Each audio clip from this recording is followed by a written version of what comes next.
نحمدہ ونصلی علی رسولہ الکریم اما بعد اعوذ باللہ من الشیطان الرجیم بسم اللہ الرحمن الرحیم۔ الہامی مذاہب یعنی کہ اسلام، عیسائیت اور یہودیت، ان مذاہب میں جب ہم ان کا مطالعہ کرتے ہیں تو پہاڑوں کی اہمیت بہت ملتی ہے۔ میرا آج کا ٹاپک ہے کہ سرزمین حجاز یعنی سعودی عرب کے وہ پہاڑ، ان کا تعارف، ان کا تاریخی پس منظر جو کہ الہامی مذاہب خصوصاً اسلام سے وابستہ ہیں۔ سب سے پہلے جبل ابو قبیس۔ روایات میں یہ بات مشہور و معروف ہے کہ اللہ تعالیٰ نے جب زمین تخلیق کی تو جو سب سے پہلا پہاڑ اس زمین پر پیوست کیا وہ ہے جبل ابو قبیس۔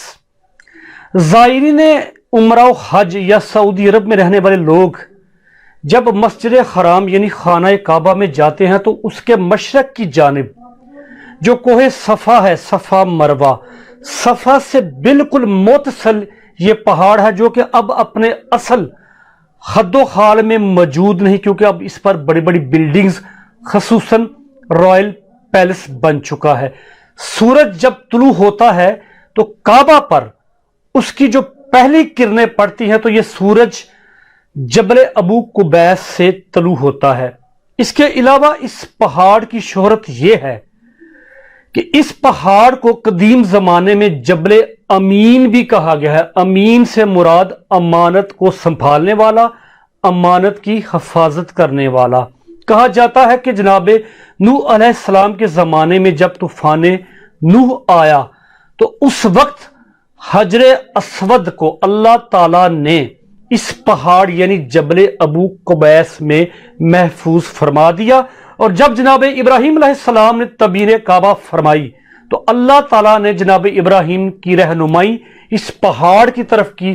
چنانچہ جناب ابراہیم علیہ السلام نے اللہ کی رہنمائی سے جبل ابو قبیس سے حجر اسود کو تلاش کیا اور کعبہ میں اس کو نصب کر دیا۔ اس کے علاوہ اسلام سے ریلیٹڈ سب سے مشہور و معروف واقعہ ہے شق القمر کا۔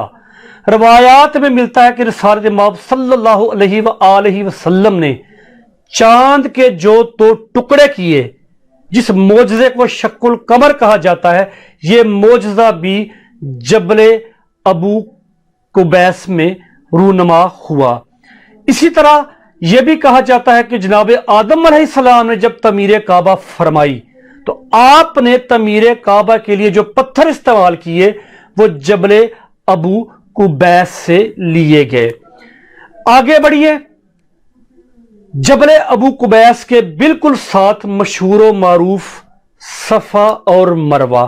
مشہور و معروف ہیں، سب جانتے ہیں، جو زائرین اور عام جو تاریخ کے طالب علم ہیں وہ بھی جانتے ہیں کہ صفا اور مروہ کی وجہ شہرت کیا ہے۔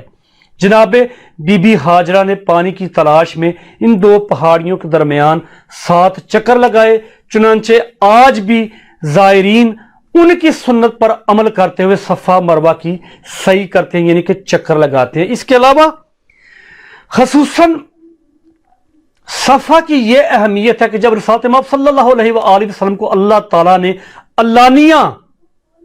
علانیہ تبلیغ کا حکم فرمایا تو نبی پاک صلی اللہ علیہ وآلہ وسلم کوہ صفا پر تشریف لے گئے، اور وہاں پر آپ نے اہل مکہ کو پکار کر بلند آواز میں دعوت توحید دی اور اکٹھا کیا توحید کا پیغام پہنچانے کے لیے۔ آگے بڑھیے، جبل نور جہاں پر غار حرا ہے، زیادہ بتلانے کی ضرورت نہیں، رسالت مآب صلی اللہ علیہ وآلہ وسلم پر نزول قرآن کا آغاز پہلی وحی اقرا غار حرا جبل نور پر یہ عظیم الشان واقعہ رونما ہوا۔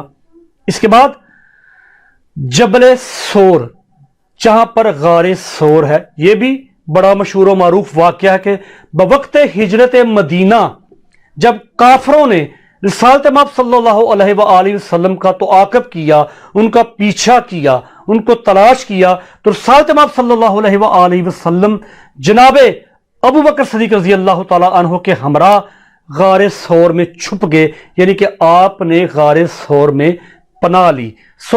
جبل سور جہاں پر غار سور ہے، یہ بھی تاریخ اسلام میں بڑی اہمیت کا حامل ہے۔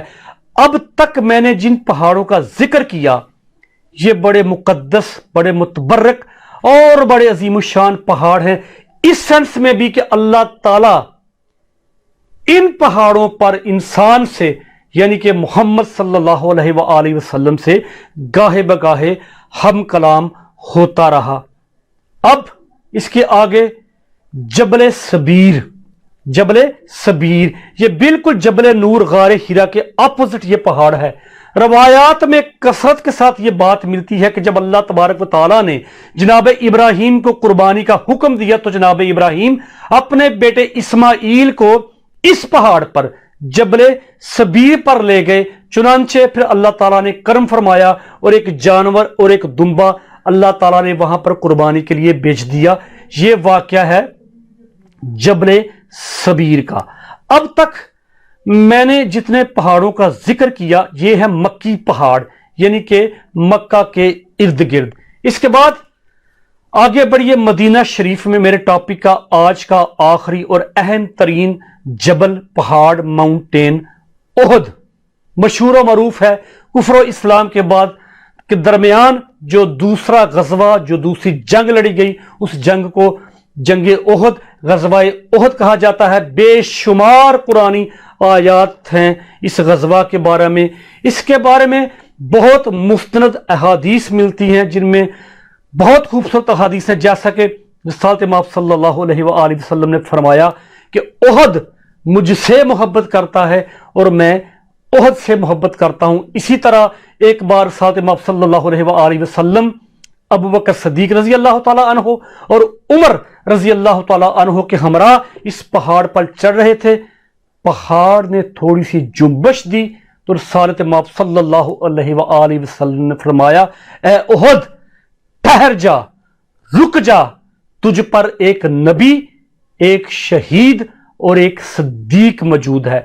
احد کی وجہ شہرت یہ بھی ہے کہ سید الشہداء نبی پاک صلی اللہ علیہ وآلہ وسلم کے چچا جناب سیدنا امیر حمزہ بن عبد المطلب رضی اللہ تعالی عنہ کی قبر مبارک بھی اسی پہاڑ پہ واقع ہے۔